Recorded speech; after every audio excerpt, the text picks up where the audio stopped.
At a Netroots Nation conference, Bernie Sanders was met with Black Lives Matter protesters. Now here's a clip of that. Wall Street Journal poll,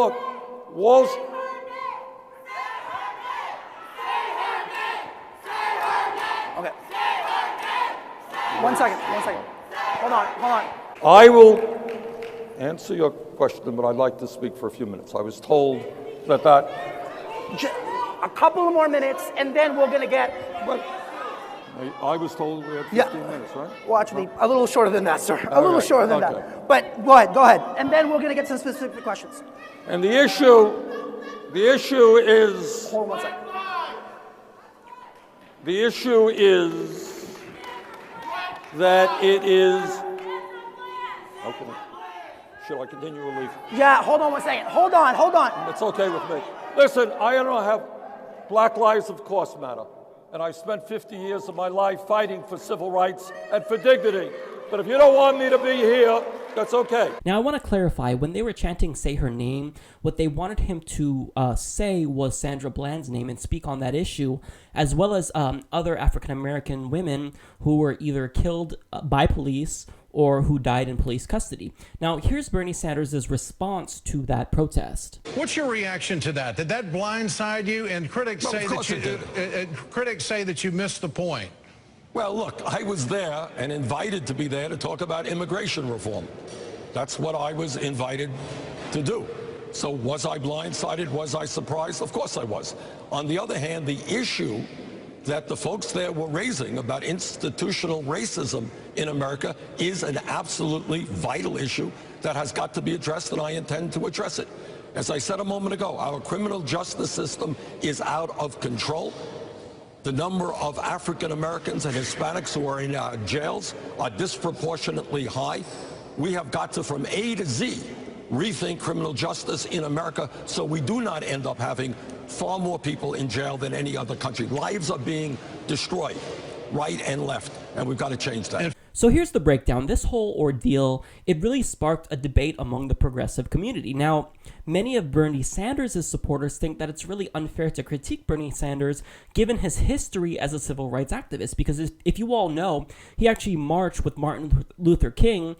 He's led civil rights sit-ins to desegregate colleges and whatnot. Now, on the other side of the coin, you have the Black Lives Matter protesters who say that although Bernie Sanders is great on economic issues, well, he hasn't really been paying too much attention to the Black Lives Matter movement and this particular issue of police brutality targeted against the African American community.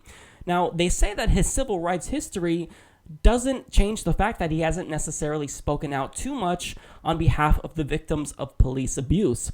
Now, here are my thoughts on the whole matter. Bernie Sanders is undoubtedly excellent when it comes to racial inequality from an economic standpoint, but we can all admit, even he can admit in that video, that he could have spoken out more on their behalf.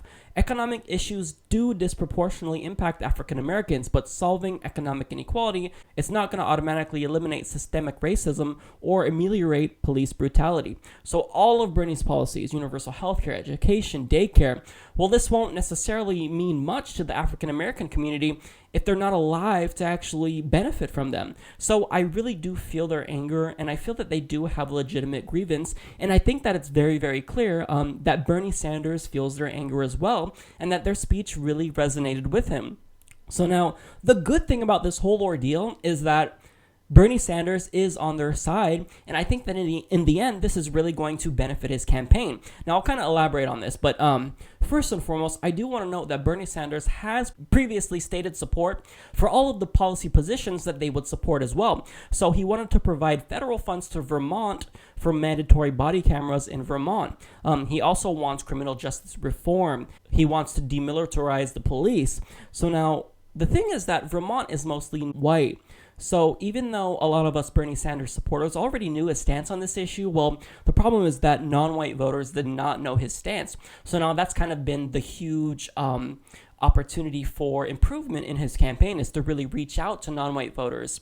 And he was mostly just doing that with economic policy, but now he realizes that, look, I've really got to speak out and become a champion for the Black Lives Matter cause. Now, overall, Bernie is great, but I think that we all know that he didn't handle it very well, and even he admits that he didn't handle it very well because, look, he's not like these other robotic politicians where they have something rehearsed. I mean, if somebody hits Bernie with a protest or if they try to heckle him, then he's going to respond like a normal human being. He's going to be flustered. What any other politician would do was, oh my God, they're challenging me, they're protesting. I'm going to jump to my very first talking point. But Bernie Sanders didn't do that. And I love that he has the ability to actually admit his faults. And I think this really says a lot about him as a candidate. So now here's the takeaway. In the end, this is going to be good, not just for Bernie Sanders' campaign, but for the Black Lives Matter movement. Now, first and foremost, Bernie Sanders already supported Black Lives Matter and supported all of their causes and the policies that would help ameliorate police brutality. But he didn't speak out on it enough. So now here's the deal. The same thing happened with LGBT rights.